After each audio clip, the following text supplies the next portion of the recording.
नमस्कार दोस्तों। शहीद महेंद्र कर्मा विश्वविद्यालय बस्तर पूरक परीक्षा फार्म भरने के लिए नोटिफिकेशन को जारी कर दिया गया है। पिछले वर्ष 2 विषयों में भी फेल अभ्यर्थी को पूरक परीक्षा देने के लिए पात्रता था, लेकिन इस बार नियम में बदलाव किया गया है। आपको आखिर इस वीडियो में देखने को मिल जाएगा। साथ ही आपको ये भी जानने को मिल जाएगा कि ऐसे अभ्यर्थी जिनके द्वारा पुनर्मूल्यांकन और पुनर्गणना के लिए ऑनलाइन आवेदन फार्म भरे थे, उनका रिजल्ट कब आएगा।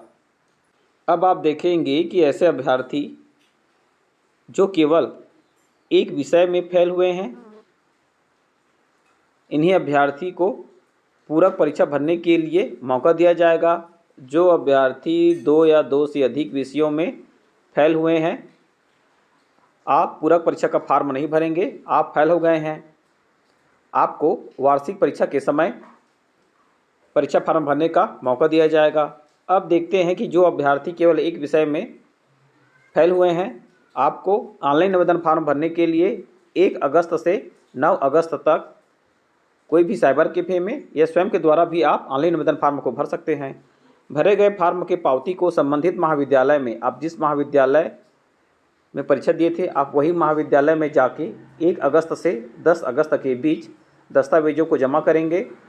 अगर आप भरे गए आवेदन फार्म के दस्तावेजों को 10 अगस्त तक भी आप भरे गए आवेदन फार्म के पावती को साथ ही संबंधित दस्तावेजों के साथ आप 10 अगस्त तक अपना आवेदन फार्म को जमा नहीं कर पाएंगे, आप परीक्षा में नहीं बैठ पाएंगे। तो आपको ऑनलाइन आवेदन फार्म भी भरना है 9 अगस्त तक, और 10 अगस्त से पहले आपको ये जमा करना रहेगा। ये तो हो गया आपका प्रोसेस। अब देखेंगे कि ये जो ऑनलाइन आवेदन फार्म है, आप ओल्ड वेबसाइट से ही यूजर आईडी और पासवर्ड को इनपुट करके आवेदन फार्म को भर सकते हैं। अब जब आप आवेदन फार्म भरेंगे तो विश्वविद्यालय आपसे शुल्क भी लेगा। यदि आप बीए या बीकॉम में, चाहे आप पार्ट 1, पार्ट 2, पार्ट 3 के लिए आवेदन करेंगे, आपको 720 रुपये शुल्क देना रहेगा। यदि आप बीएससी होम साइंस और बीसीए जैसे सब्जेक्टों में, चाहे प्रथम वर्ष, द्वितीय वर्ष या तृतीय वर्ष के लिए आवेदन फार्म भरेंगे, आपको 1000 रुपये शुल्क देना रहेगा। इसके बाद भी अन्य जो अग्रेसर शुल्क रहेगा, ये आपके कॉलेज के हिसाब से आपको अलग अलग शुल्क देना पड़ सकता है। ये तो हो गया पूरक अभ्यर्थियों के लिए दिशा और निर्देश। अब देखेंगे कि जिन अभ्यर्थी ने रीटोटल, इसमें नंबर को एक बार फिर से जोड़ा जाता है। रिवैल्यूएशन में क्या होता है कि एक बार आपके आंसर शीट को फिर से चेक किया जाता है।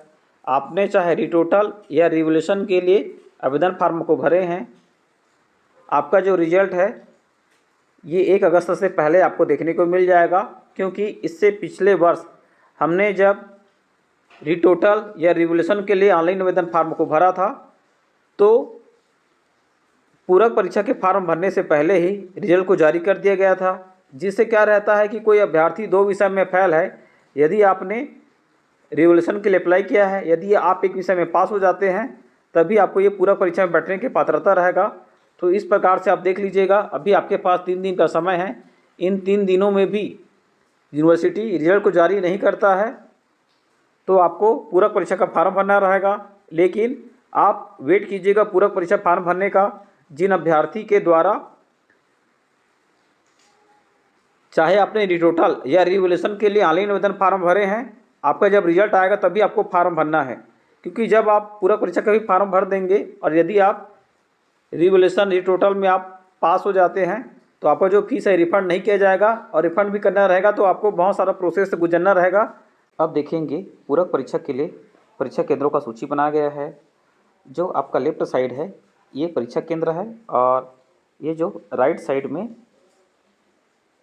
5 कॉलेजों को मिलाकर एक जगह परीक्षा केंद्र बनाया गया है, और ये सभी कॉलेजों के लिए अलग अलग परीक्षा केंद्र बनाए गए हैं, जिसका अवलोकन हम कर लेते हैं।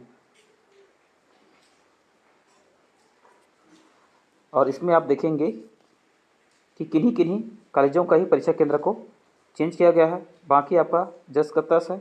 जैसे अपना शासकीय शहीद ज्ञान सिंह महाविद्यालय है, इसका स्वयं का ही परीक्षा केंद्र है, आपको दूसरी जगह परीक्षा देने की आवश्यकता नहीं है। इसी प्रकार से अन्य सभी कॉलेजों का ये जो लिस्ट है आपको मेरे व्हाट्सएप चैनल में देखने को मिल जाएगा, जिसका अवलोकन आप कर लेंगे। शिक्षा नौकरी संबंधी जानकारी आसान भाषा में जानना है, सबसे पहले जानना है, तो ज़रूर आप मेरे इस यूट्यूब चैनल को लाइक शेयर सब्सक्राइब परिवार दोस्तों में शेयर कीजिएगा। वीडियो को पूरा देखने के लिए धन्यवाद।